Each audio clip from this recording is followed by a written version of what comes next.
Yes.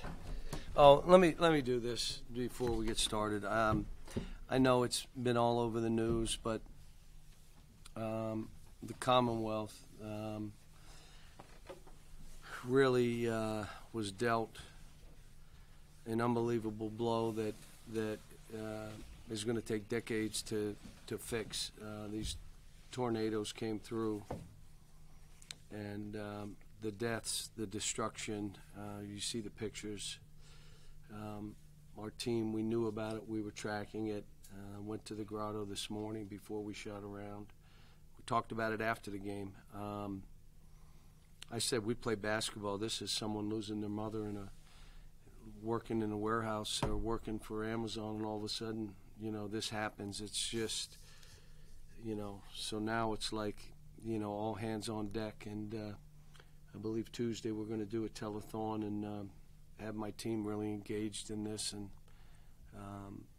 if it wasn't, that far, we'd probably take a drive there. But it's a little far for them at this point where they got finals and stuff they have going on. So, but prayers, thoughts, just, people lost houses. Like you walk in and your house is gone. People were inside the houses, huddled in a bathroom, a basement, a corner, and the house gets blown apart, and they just lucky enough to be living. Some didn't, obviously, but some did, and kind of puts things in there that make you think. All right, game. Questions about the game? This was supposed to be a really good shooting team. You obviously recruited a bunch of shooters, 2 for 19 tonight. Is that a fluke? Is it the quality of shots you're getting? What's going on? Let's hope it's a fluke. We lost the game because in the last 8 minutes, I just kept telling them, defensive discipline, you'll win the game. Defensive discipline. And layup, severe, layup, tie, layup, key on backdoor. Just turn your head and the guy shoots a layup. We have a switch and a pick and roll. We weren't supposed to switch, and they get a wide open three, no one near the guy. That's 9 points in the last 5 minutes that were here, take these. And so we're not, when you're shooting 2 for 19, you can't afford to do that too. And that's what happened. There was a stretch that we were trying to go to throw that ball inside. We just didn't do it. Like we had taken shots. I got to look at the tape. Davion said the shot clock was lower. I thought I saw a 6 up there. He's saying it was lower, but I'll see it on the tape. That shot could have been swung and posted and try to get a basket or drive it. Our guard play was not good today. It just wasn't. And we got to guard play. And you're thinking shooting. I'm not thinking. I know we only had 5 turnovers. That makes me feel that we weren't aggressive enough. The last play of the game, that's on me. I'm still learning about this team. Normally, that's what I do. Go get a basket. Maybe not with this team. So at half, I screwed up a little bit. I told him at halftime I took Oscar out. I was going to use a timeout, and I didn't. Thank goodness they missed their last shot. But that cost us 2 points. And when you're in a close game like this, those kind of baskets and plays matter. But I'm still learning about these guys. Severe, we got to figure out now. If this is how he gets played, what's our answer? And we were doing some stuff that I think will work for him, but some of this is you're responsible for you.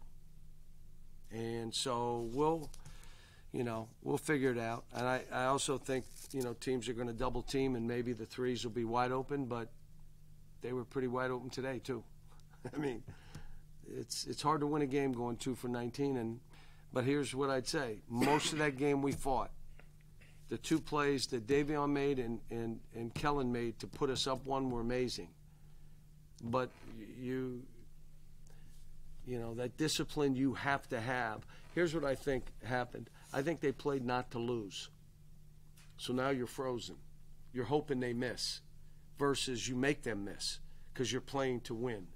And I told them, you see a scrum on the court, this celebration. I told them last year we were 6 and 100.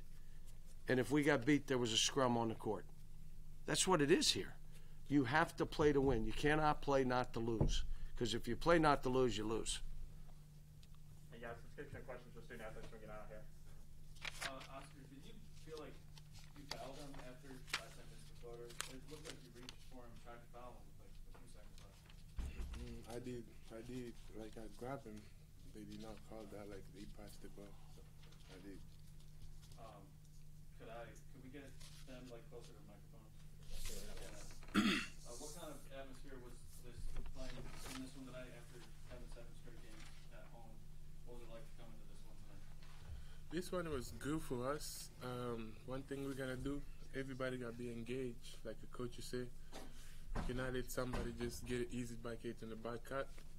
That really like kill us. But like it is something we're gonna work on it. Everybody gotta be engaged.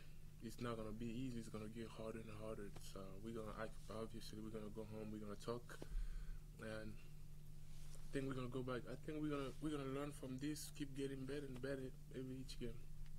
Oscar, you hadn't been posting a lot, except the last game against little guys. Today it was against bigger guys. Yes. Your size. How do you explain how you were affected with that? We spend a lot of time in the gym working on that. As you see the result, it is something like before practice I have like 30, 40 minutes with Coach Orlando, get it the hook shot. And like Coach said, we need the post basketball. That's why like in the practice I focus a lot, get the down the bucket. Keon, as a team, what do you feel like you guys can learn from this game? We just got to learn to stay disciplined down the stretch. We had a couple mental lapses. Like Coach said, I feel like a lot of the game, majority of the game, we really fought, played hard. But when it's a really close game, those 3 little back cuts, mental lapses that we had, it cost us at the end. And also, we got to learn to, if it ain't broke, don't fix it. Oscar was down there killing. There were some times where we had opportunities to post him. Even myself, drove in there when I could have just threw him the ball, and he would have scored like he was doing all night. So, I think those 2 things, staying disciplined and just, going to whoever's got it going. And those are 2 main takeaways. I feel like we got to, go back and hash that out. Keon, are you still confident this is a better shooting team than you guys have shown the last few games? Yeah, absolutely, because we're in the gym early in the morning, late at nights, and I'm seeing guys make shots every day. Now, I would be concerned if I didn't see our shooters not getting shots up, and then they go out in the game and they miss. But I'm seeing them in the gym constantly. Sometimes teams go through slumps, shooters go through slumps, but the guys we got work really, really hard at what they do. So I believe in them, and eventually, the tide's going to turn the other way, and we're going to make some shots. What was it like down the stretch, the final few minutes, without Xavier on the floor? He's been such a leader in the backcourt in those possession-by-possession situations. Xavier, like you said, he is a great leader, but we have a lot of faith in Ty running the point as well. With the team we got and how deep we are, sometimes it's game by game. And just tonight, we, down the stretch, we wanted the ball with Ty for him to make decisions. Sometimes the ball just doesn't bounce your way, but whether it's Ty, Xavier, or even if we have Davion run the point, we have the most confidence in all of them because we really believe in what they can do. All right, guys, I'm going to pull that thing coach back up here. Do you need me, or am I good to go? What? Go ahead. Do you need me? Guys, come on up this way. Go ahead. No, I just want to leave. About the tornadoes, about the situation back in Kentucky. I was hoping that if you guys could just comment quick on just the situation back home. But yeah, thoughts and prayers to everybody that's been affected by the tornadoes. I woke up, it was kind of shocking to see that and to just see the destruction that went through there and how that can really just, decimate families and everything that they've built for themselves and their children. I wish we could do more to help because that's devastating at what happened to them. But, the best thing we can do for them is prayer and be there for them, let them know that they're not alone. They have people that care for them and are willing and will be able to help them. So, last thing, just thoughts and prayers with them, and hopefully we can all come together and do something good to rebuild that community. Hey, John, what did you see with Oscar was so effective posting? Yet you guys didn't shoot a free throw in the first half and into the second half. The only thing I said to the officials were, he's 255, so that's his advantage. My suggestion is you recruit somebody 255 to guard him or call the fouls, and they grab and hold. That's what I keep saying. I mean, I think the work the kid's putting in, you're seeing, and I said it for weeks, we got to figure this out, how we play him, and we're slowly figuring it out.